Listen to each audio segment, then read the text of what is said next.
For decades, Sega has been one of the most recognizable and successful video game companies worldwide.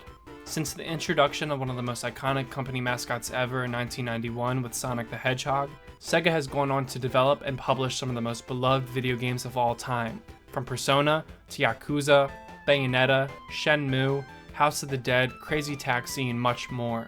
While they are now widely known for owning some of the industry's most influential titles, Sega was once a fierce competitor to Nintendo in the console market at the end of the 20th century. Although they never reached the same commercial heights as Nintendo did, Sega still remained popular during the console wars of the 1990s, with the release of the Sega Genesis in 1989 and the Sega Saturn in 1995. However, just 4 months after the release of the Sega Saturn in May, Sony entered the console wars with the North American release of the original PlayStation on September 9, 1995. To say that Sony saw success with its first entry into the console market would be an understatement, as the original PlayStation became the most popular console of the 90s and remains the 6th best-selling video game console of all time, with over 1 million units sold.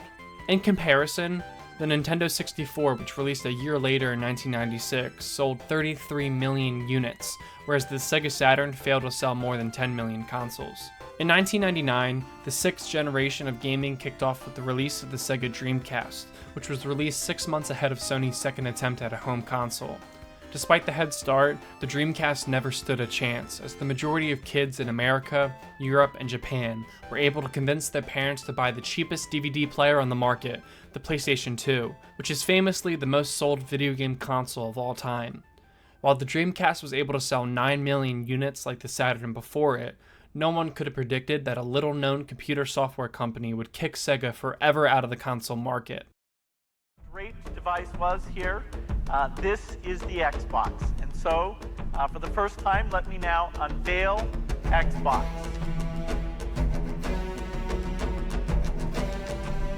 Never cease to amaze the Rock. You're right again. Today isn't about you, it's about the new Xbox. And quite frankly, I couldn't be more excited.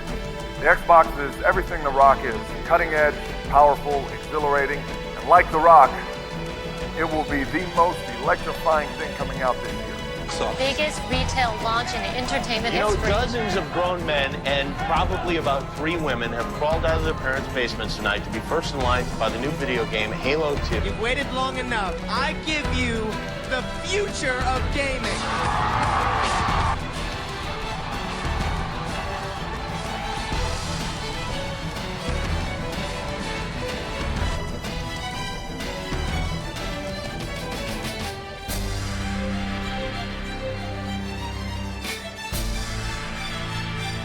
Okay guys, as you can see, I got during a test.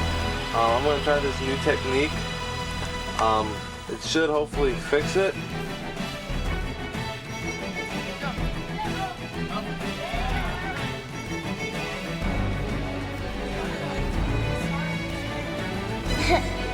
You're my good Skittles. Yes, you are. You want it on your back? Yeah, you like that. Yes, you do.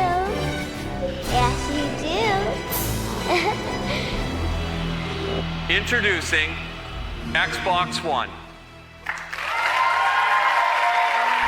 TV experience. TV and movies, TV. Xbox, watch TV. TV. Xbox, go home. TV.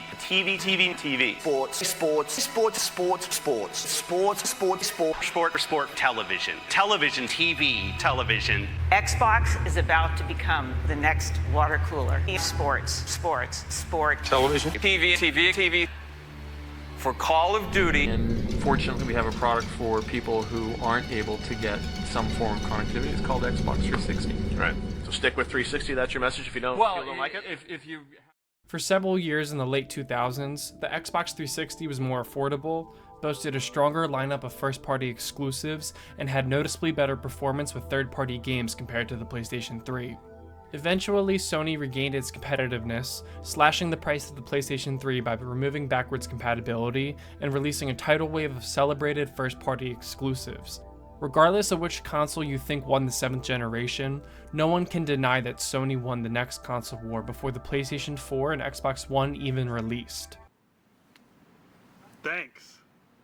PlayStation.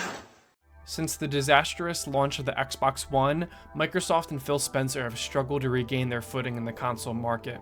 Xbox has shifted its focus away from traditional game marketing, instead treating the platform more like a streaming service. Don't get me wrong, Game Pass is an incredible deal, offering access to over 500 games that you can download for just $12 a month. But let's not forget that the Xbox Series consoles launched with 0 first-party exclusives. The PlayStation 5 didn't do much better, only having one truly next-gen exclusive, which was the remake of Demon's Souls. We are now 4 years into the 9th generation of consoles, getting ready for the PlayStation 5 Pro, even though there have only been a handful of next-gen exclusive titles that have truly showcased what the PlayStation 5 and Xbox Series X are capable of. By this point in their lifespans, the PlayStation 4 and Xbox One had already seen a wealth of cross-platform and exclusive titles that fully utilized the so-called next-gen hardware. Unlike today, we didn't have to wait years to access a wide variety of games, as both the PlayStation 4 and Xbox One launched with more first-party exclusives compared to the current generation. Surprisingly, the Xbox One not only had more console exclusives at the time of release, but it arguably delivered better quality ones as well. The PS4 launched with 2 AAA first-party titles and 1 indie game. One was another entry into the popular Halo killer franchise, Killzone. The other AAA game was the all-time classic Knack, and the indie exclusive was Resogun. All jokes aside, I haven't played any of these games. Resogun seems to have a large group of fans, Killzone Shadowfall seems to be divisive among critics and fans, and then Knack is so bad that it's become somewhat of a cult classic. Now over to Microsoft, which launched the Xbox One alongside the reboot of Killer Instinct, a game which I haven't played but it seems to have decent reviews, another solid entry into the Forza Motorsports series, and the 2 main selling points, Dead Rising 3 and Ryse Son of Rome. These 2 titles immediately showcased the Xbox One's potential in day one, with Dead Rising 3 being a mostly well-received entry into the franchise, while Ryse Son of Rome has carried the unfortunate reputation of being a mediocre console launch title that many eventually forgot about. I've never played Ryse Son of Rome until now, because when the game came out I was in the 5th grade and my parents didn't let me play ever mature games. Once I could finally play games like Watch Dogs, The Last of Us, and Assassin's Creed just a year later, I had completely forgotten about Ryse Son of Rome, especially after the majority of gamers were let down upon its release after building up serious hype. Developed by Crytek, the studio behind Crysis, Ryse Son of Rome showcased graphics that were mind-blowing back when it released, offering visuals that still hold up remarkably well today. When the game came out, it was dismissed as nothing more than a glorified tech demo. Ryse Son of Rome impressed everyone with its visuals, but it didn't really satisfy those who paid $60 for a campaign that you could finish in less than 6 hours. Today on Xbox, the game is beginning to show its graphical age just like any other 2003 release would, but unfortunately, Ryse Son of Rome has never received any type of update for modern hardware. The game's resolution still sits at 900p, running at 30 frames a second, but thanks to the CryEngine, the game still has moments of looking absolutely phenomenal, both during gameplay and pre-rendered cutscenes. Ryse Son of Rome also features impressive crowd technology, which can immerse players in moments of all-out warfare, as seen in the opening mission during the defense of Rome.